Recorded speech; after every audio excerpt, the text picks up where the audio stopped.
Guillaume Gouix, je l'avais vu dans Copacabana de Marc Fitoussi. Dans son second rôle, et en fait, je le trouvais très très bon, un film qui se passe à Ostende d'ailleurs. Et Mathilda, je l'ai rencontré sur casting. Et alors, ce qui est très particulier, c'est qu'en fait, j'ai rencontré les deux, Guillaume et Mathilda, le même jour, pour le rôle de Paolo, au départ.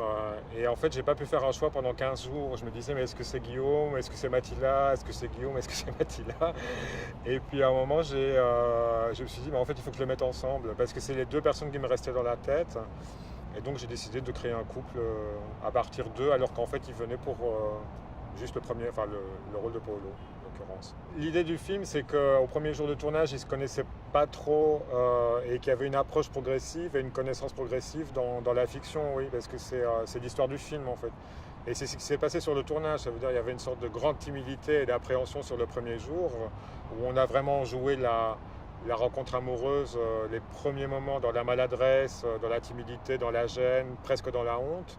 Et puis au fur et à mesure des jours de tournage, en fait, les scènes de fiction évoluent et eux sont de plus en plus à l'aise l'un avec l'autre et commencent à créer une vraie complicité. Donc c'est assez beau à voir sur l'énergie de deux acteurs parce qu'il se passe vraiment des choses. J'ai pas pensé à l'orientation sexuelle de mes comédiens, j'ai juste pensé à ce qu'ils livraient, à ce qu'ils rendaient. J'ai plutôt pensé en termes de quelqu'un d'un tout petit peu plus protecteur et quelqu'un d'un peu plus fragile. Mais pour le reste, non, je me tracasse pas trop de l'orientation sexuelle des gens, y compris de la mienne d'ailleurs.